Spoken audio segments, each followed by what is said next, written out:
Dear viewers, আসসালামু আলাইকুম। নতুন শিক্ষাক্রম 2022 বিস্তরণে নতুন শিক্ষাক্রমে 2024 সালে শিক্ষার্থীদের লিখিত মূল্যায়ন পরীক্ষা অনুষ্ঠিত হচ্ছে। এই লিখিত মূল্যায়নের পরিশিষ্ট 1, 2, 3 ও 4 ছক পূরণের কীভাবে করবেন সে বিষয়ে আমি শামীম আহমেদ চৌধুরী, সিনিয়র শিক্ষক, সোহেবগঞ্জ আলিম মাদ্রাসা, বিশ্বনাথ, সিলেট আপনাদের সামনে উপস্থাপন করব। প্রথমেই আমরা পরিশিষ্ট 1-এ প্রথমে কাজ হলো পরিশিষ্ট 1-এর প্রত্যপক্ষের জন্য শিক্ষার্থীদের কাজ পর্যবেক্ষণ। বিভিন্ন সময়ে প্রত্যপক্ষক বলতে আমরা বুঝেছি কক্ষ পরিদর্শক, যিনি কক্ষ পরিদর্শন করবেন এবং যারা ডিউটি করবেন হলে, এদেরকে আমরা প্রত্যপক্ষক বলা হয়।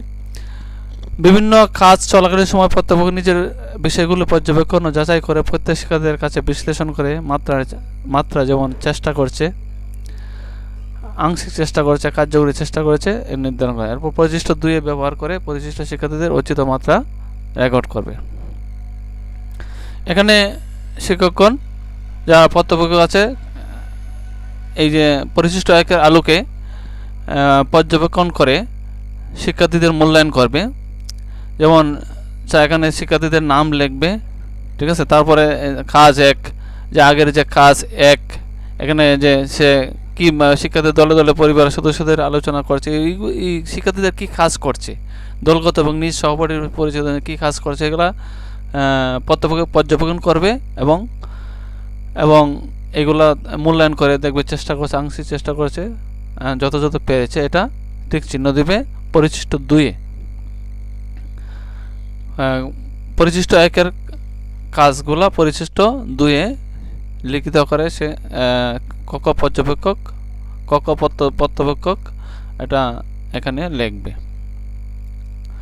তারপরে আমরা চলে যাব পরিশিষ্ট 3-এ। পরিশিষ্ট 3-এ কাজ হলো লিখিত উত্তরপত্রের মূল্যায়ন ছক। শিক্ষণযোগ্যতা যে আমাদের পার্সোনাল ইন্ডিকেটর আছে শিক্ষার্থীদের, এখানে বিভিন্ন কাজ থাকবে, লিখিত পরীক্ষায় কাজ আছে, যেমন কাজ 1, 2, 3, এই কাজগুলা কেমন লেগেছে এই আলোকে খাতা মূল্যায়ন করবে মূল্যায়নকারী যে বিষয় শিক্ষক। এই অনুযায়ী তারা পরিশিষ্ট 4-এ এটা ফিল আপ করবে। প্রতি শিক্ষার্থীদের প্রতি কাজের জন্য উপযুক্ত এখানে মূল্যায়নকারী যিনি খাতা মূল্যায়ন করবেন তিনি শিক্ষার্থীদেরকে এভাবে চেষ্টা করছে, আংশিক, কার্যকরী, এটা ঠিক চিহ্ন দিবে। বিভিন্ন কাজ 1, 2, 3 এভাবে তারা মূল্যায়নকারীগণ এখানে স্বাক্ষর করবেন এবং মূল্যায়নকারীগণ এটা মার্ক দিবে।